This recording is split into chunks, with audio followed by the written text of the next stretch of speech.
Tired of the everyday routine? Ever dream of a life of romantic adventure? Want to get away from it all? We offer you Escape. Escape, designed to free you from the four walls of today for a half hour of high adventure.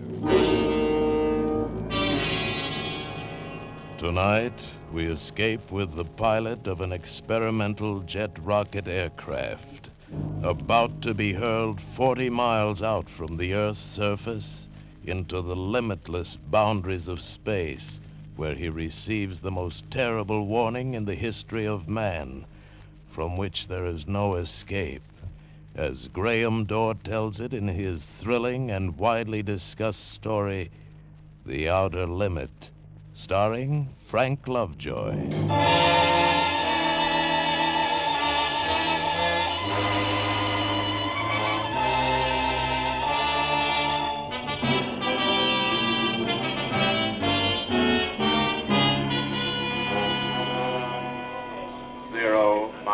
25. 0 minus All right, 25. men. Settle down. Settle down, men. Okay, Colonel. Yes, sir. All of you will want to know why we took you out of whatever warm beds you were in. Got a reason. The RJX-1. Yeah, that's right, the RJX-1. The top secret experimental rocket jet aircraft. We've been babying it, nursing it, staying up nights with it for 16 months now. This morning, Major Westfall is going to wean it. Bill is going to take her out and beat her up to death. I can't impress upon you men how extraordinary this flight is. It's an 8-rocket ship. 8 rockets. That's what I said, 8 rockets. 8 rockets designed to take man into areas of space that have never been explored before. And at a rate of speed to which no pilot has yet been subjected. Some of you men have already flown many times the speed of sound, so I don't have to tell you very much. Joe? Yes, Colonel? You'll lead the F-86s. You and the other 3 jet boys will be Bill's chase planes. We want observation at 35,000 feet. Yes, sir. Okay, here's how it plays. Pull the curtains on the map, will you, Sergeant? Yes, sir. You see it circled here, your rendezvous point. We designate it Point X. It's roughly over Boulder Dam. 0 hour is 0900. Joe, you and your jets will take off at 0 minus 15. You got that? Yes, sir. You F-86s will make conventional climbs to 30,000 feet. Rendezvous at Point X and call into me at control at 35,000 feet. Right, Joe? That cuts it, Colonel. Oh, no, wait a minute. Not quite. Now we hear about the weather. Pete? Yes, Colonel. Well, the weather's very pretty out, boys. All clear, ceiling unlimited. Winds aloft at 10,000, 80 mph, 25,000, 140 mph, 40,000, 150 mph. Estimated temperature 45 below at 40,000 feet. There's some scattered clouds northwest of Point X at 15,000 feet. Stratus at 30,000 feet, 30 miles east of Point X, east. We expect no change for 3 hours. That's it, sir. Okay, Pete. Joe, you and your boys go unwrap your F-86s. Have a nice time. Yes, sir. Come on, boys. Major Westfall. Major Westfall, stick around. I want to talk to you. Okay, Hank. How you feeling, Bill? Why? You worried, Hank? Don't worry. Look, Bill, you've got only 10 minutes of rocket fuel. Get rid of those jets before you fire the rockets.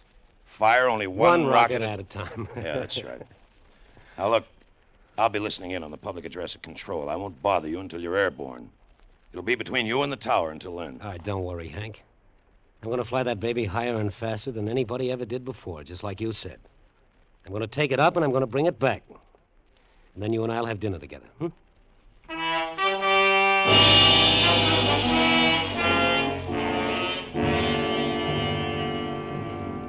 0 minus 3.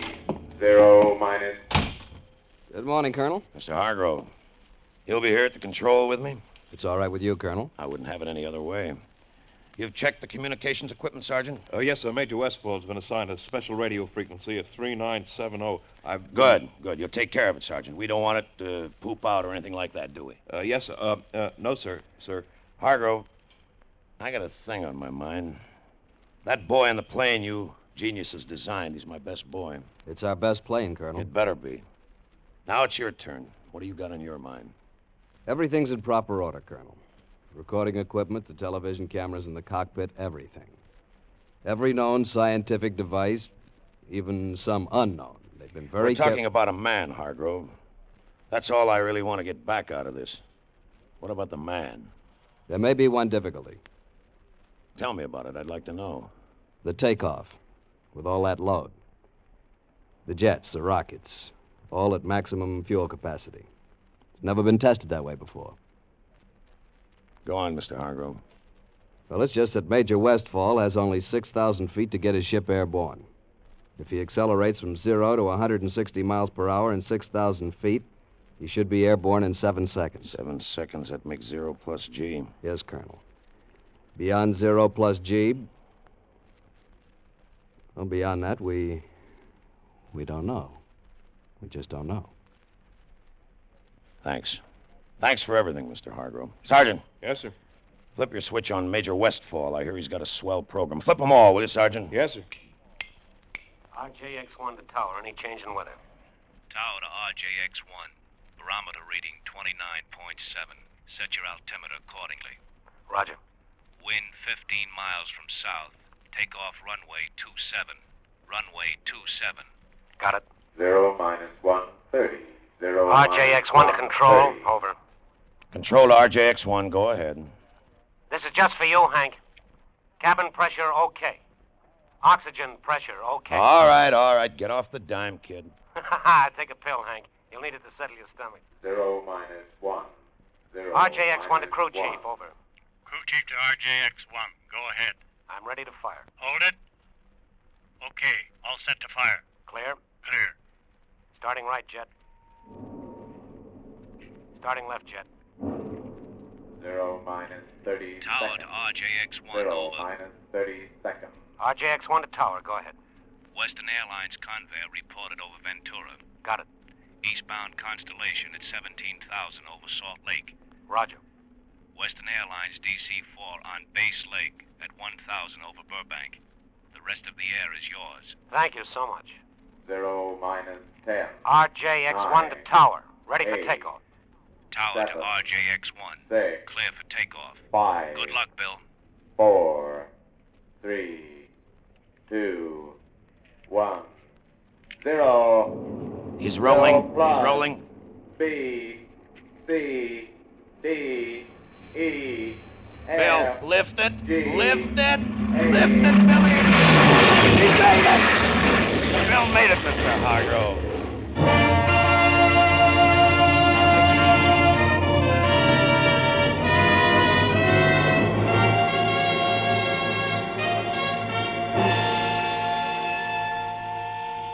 RJX1 to control. RJX1 to control. Come in. Control to RJX1, go ahead. Everything's great, Hank. It's a doll, baby. Hey, you must have been kidding with that takeoff, weren't you? It took that long to get off. That makes it a takeoff. How fast are you climbing, kid? 1,700 a minute, airspeed 550. Retract your landing gear, it'll help. Oops, sorry. Call me at 20,000.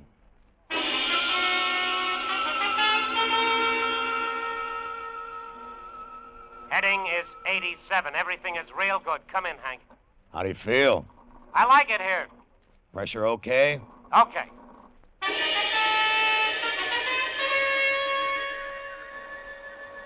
F-86 leader to control. F-86 to control. Come in. Control to F-86 leader, go ahead. F-86 observing RJX-1. He's really tearing, Colonel. Over point X at 35,000. On schedule, Joe? On schedule.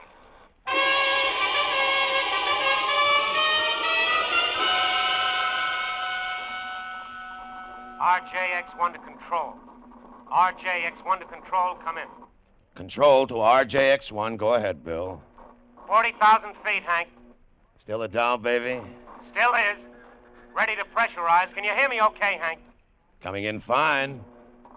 Pressurized. Ready to prime rocket system in 5 seconds. Primed. Dropping right jet. Dropping left jet. All clear. Good luck, Bill. Firing number 1 rocket. Fired. Oh! Taken back. Firing number 2, rocket. Fired. Hey, honey! Okay, Bill, what is it? Bill! Bill, are you receiving me? Control to RJX-1. Come in. Come in, RJX-1. Hello, Bill. Come in. Control to F-86 leader. Control to F-86 leader. Come in. F-86 leader to control. Go ahead. What about it, Joe? F-86 observing RJX-1. RJX-1 at approximately 60,000 feet, maintaining a heading of north-northwest. I can barely make him, Colonel. Try calling. Okay. F-86 leader to RJX-1. F-86 to RJX-1, come in. Come in, RJX-1, come in. Mr. Hargrove. F-86 to RJX-1. Share it with me, Mr. Hargrove. F-86 to Sit here and RJX-1, run your come fingers in. through your hair and Come in, RJX-1. wait and think about it and share it with me. F-86 to RJX-1. F-86 leader to control. F-86 leader to control, come in. Go ahead, F-86 leader. We've lost him, Colonel. Stay up there, Joe, for as long as you can. What do we do now, Colonel? I just told you, Mr. Hargrove. We wait. You and me, we wait. We've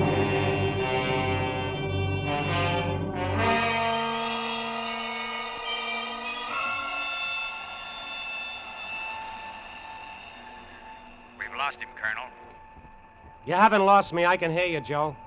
Stay up there, Joe, for as long as you can. Hello? Hello? Hello?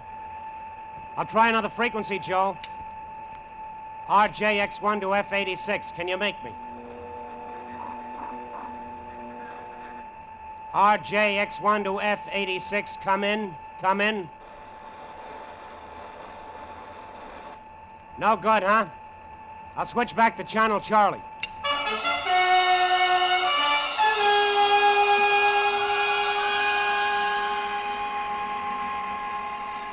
I still can't get you, Joe. I'll keep sending. Firing number 8 rocket. Fired. Oh, brother! Oh, brother! RJX-1 to all you ships at sea, to all you people anywhere. This is Bill Westfall approaching 210,000 feet. That's 40 miles straight up in the air, all you people, and that's where I am. You never saw anything like it. No clouds. A color no one ever named before. And silence. 8 rockets roaring at my tail, and I can't hear them. Their sound will never reach me at 1,800 miles an hour. Silence so complete that the ticking of the clock on my instrument panel is a hammer in my brain. Silence. Otherwise, nothing. Nothing except... No, nothing at all. Wait a minute. Yes, there is something all right at 2 o'clock high. Oh, that's really something, brother. Maybe a flying disc, and this is a big one. Spinning like a top, and it's coming toward me. Can you hear me? Can you hear me? Listen. Something has just happened. Something, a missile, a shot, maybe, through the canopy. My pressure is going down. Something is happening to me. This disc thing, it's like a magnet. I'm being pulled toward it. I've lost control of my ship. I've no control. I'm going through decompression. I'm on the verge of unconsciousness. I'm blacking out. I'm black. Can you hear?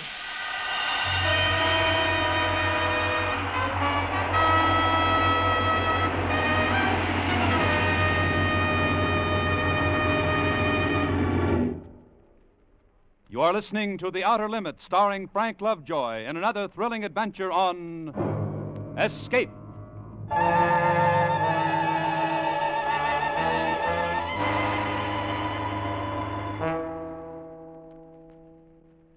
had only 10 minutes fuel. He's 3 hours overdue. Well, that's that, Colonel. But wait some more, Mr. Hargrove. There's no point to it. May I make a suggestion, Colonel? What? Give it up. Make your report to Washington. What about you, Mr. Hargrove? To be frank with you, Colonel, in another 16 months, there'll be another plane. The RJX-2. And the Army will give us another man to fly it. Not till we're certain about this man, and we're not certain. What do you propose to do? The things that are in the manual. We'll organize search parties and put spotter planes up in the air. Maybe Bill came down on the ocean. We'll call the Navy in. Colonel, if the RJX-1 came down on the ocean, it would sink in 3 minutes. You know it had no life preserver equipment on it. The added weight of We'll the call the instruments... Navy in. Whatever you say, Colonel. My guess is... What's your guess, Mr. Hargrove? My guess is that sometime, somewhere, on some beach or in some field, someone will pick up a piece of torn metal. That someone will be holding what's left of the RJX-1.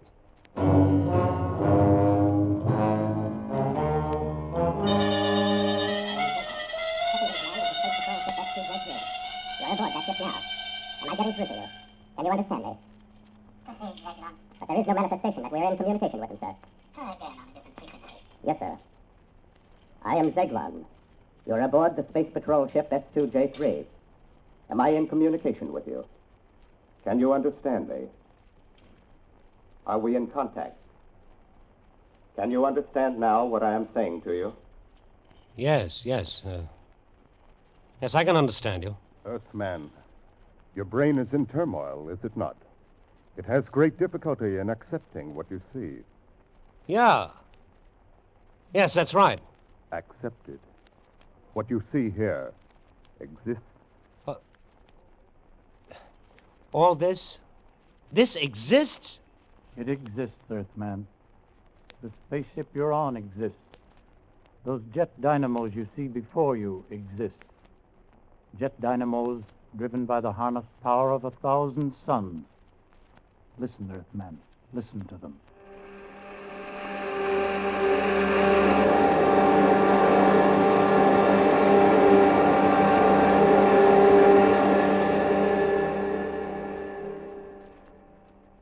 Do you know what happened as you listened, Earthman? We have flung ourselves 10,000 miles into space. What do you say to that, Earthman? Why, I don't know what to say. It's beyond the conception of your Earth brain. Then conceive this. Try to move, Earthman. You're not bound in any way. Try to move. Don't strain. It's impossible for you to move. There's a screen of force aimed at you. Now it's turned off. You may move about, Earthman. Proceed, Zeglon. Yes, Commander. Earthman, I perceive that your intellect now accepts the fact.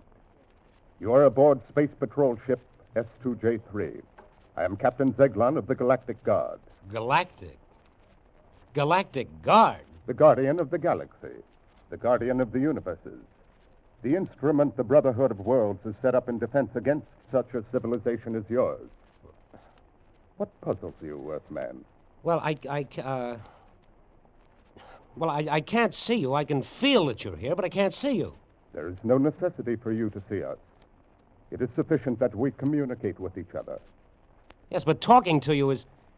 Well, it's not like talking. It's, it's as if it were all happening inside my brain. It is. That is how I'm reaching you, by telepathy. Do you remember what happened to you before you blacked out? Yes, I think so. There was a sharp sound, like a bullet hitting the canopy. It was not a bullet. It was a ray. It was necessary to stop your flight. We have so much to tell you. Well, first tell me about my ship. Is it lost? No. It is such a crude little ship. Crude? Easy for us to repair. It will be returned to you. And you will return to Earth. Because you are the Earth's only hope of survival. Hope of survival? What do you mean? I will show you. What you see on this screen before you is a panorama of your own universe, far greater in scope than an Earthman has ever seen before. Observe. Observe where the line is pointing. Planet 3, Star 5, Galaxy C, Sector K. Is that the Earth? No. That dot, that speck you see revolving in the vastness, is your sun. A star whose surface is 12,000 times that of your Earth. Your Earth is not even visible here. What? How did you know we even existed? That was our problem. We first became aware of your planet when we found atomic dust in the upper atmosphere. We traced it to your Earth. It was that important to you? Quite. We determined that you were setting off atomic bombs. That's why the Galactic Council has quarantined you. Quarantined? I don't understand. How? How are we quarantined? We have sealed off your planet from the rest of space. But we have surrounded it with a force screen. When that screen has accumulated enough particles of atomic dust, your Earth will explode. Your civilization, you, all life will disappear forever. Listen to me, Earthman. Listen. We've had our own wars, wars that almost destroyed our civilization. But we have finally outlawed war throughout space, including Earth. Now listen carefully, Earthman. If you continue to make atom bombs and hydrogen bombs, each many times more powerful than the last, and if you start making war with them, exploding them, it would upset the balance of the entire universe, throw all space into chaos. This, of course, we cannot allow. And the force screen with which we have surrounded the Earth will prevent it by exploding the Earth itself. Remember then, Earthman, if you start an atomic war, the Earth will at once be completely destroyed. Warn them, Earthman. Release him, Zegdon. Yes, Commander. Earthman, you will rise from your seat and open that door. Descend those stairs, Earthman. You will now enter the chamber to your left. There's your ship. Get into it, Earthman. Are you ready? Yes, I'm ready. While we were communicating, the patrol ship has returned to where we picked you up. And now you will be propelled toward Earth. Close your canopy. Open aperture. Warn them, Earthmen! Warn them! Fire!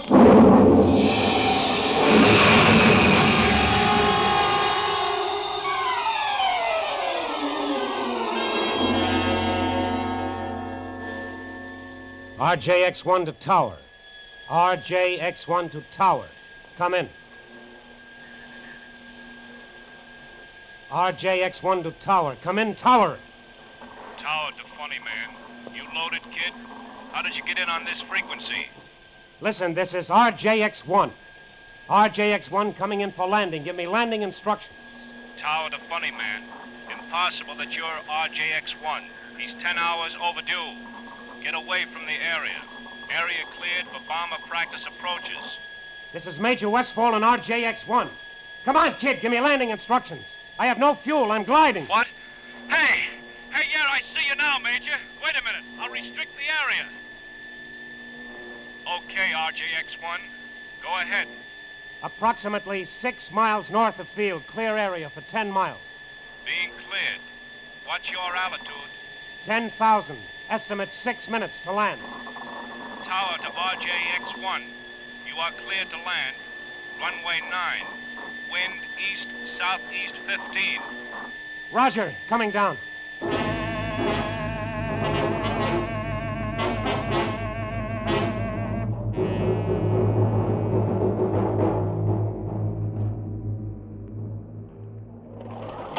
Hi, Hank. Bill, what happened?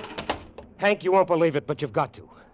I know you won't believe it. It'll knock you over. Now, just take it easy, Bill. Sergeant. Yes, sir. Have the ship gone over by Geiger counters for radioactivity and seal it. What? Oh, yes, Hank, you better mount a 24-hour guard on it.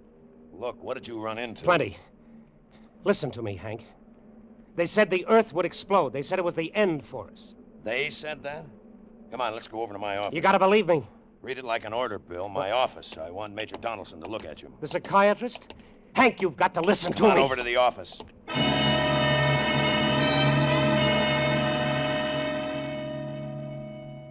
Well, that's the story, Major Donaldson. I see. Well, Hank, you believe it, don't you? Well, Major, what do you think? I'm not sure. Bill, these men from Mars. I didn't say they were from Mars. Did you hear me say anything about men from Mars? No, you didn't. All I'm trying to tell you is this. Whoever those people were, they knew all about us, everything. And they warned me. Our atomic bombs are a danger to the universe. One more, and we're going to be the juiciest galactic 4th of July of all time. Explode, finish, gone. Like that. How do you like it? All right, Bill, roll up your sleeve. Oh, now, forget it, Major. All I need is a couple of drinks. Sorry, Boyle. Sorry. Not right now. Let the Major give you a hypo. Now, look, I got a drink coming, a lot of drinks. Later. Come on, Bill, the sleeve. You heard him, Bill. All right, yes, all right, if it's an order. Go ahead. There. You'll be okay in a few hours. I'm okay now. Sure. We'll leave you here, Bill. It's all right if Bill sleeps in here, isn't it, Colonel? Sure. Yeah. Well, maybe you'll believe me tomorrow. You'd better. Come on, Major.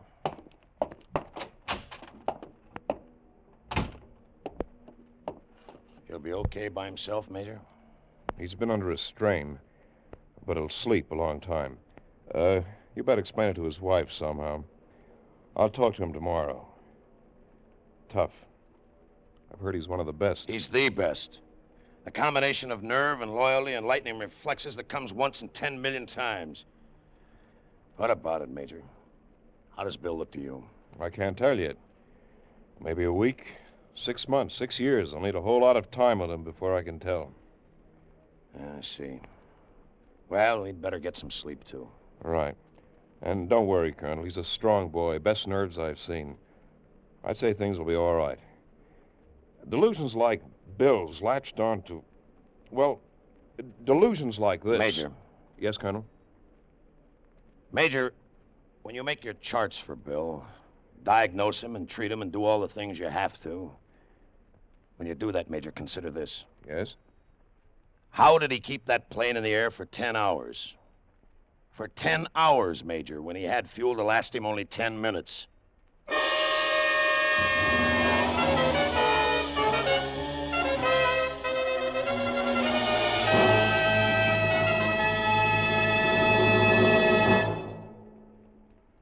Escape is produced and directed by William N. Robeson, and tonight starred Frank Lovejoy in The Outer Limit by Graham Dorr, adapted for radio by Morton Fine and David Friedkin.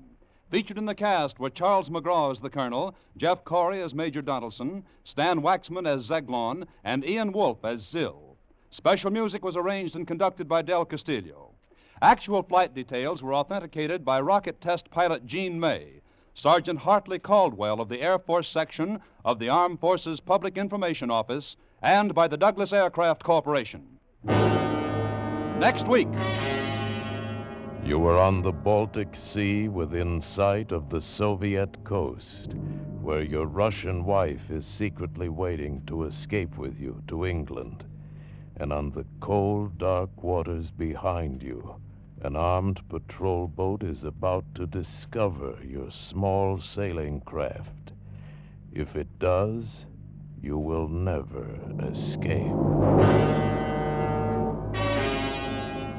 Next week, we escape with Roger Bax's thrilling and timely tale of a man and woman who dared to defy an entire government in order to be together. 2 if by sea. Goodbye, then, until this same time next week, when once again we offer you Escape. 2 all-star bouts are promised on CBS this Wednesday night. Bing Crosby faces Fred Allen across the CBS mic to battle it out on who's funnier, singers or comedians. And in the second attraction, Gracie Allen and a smashed Bender team up against not-so-gorgeous George Burns and a guilty conscience. This Wednesday also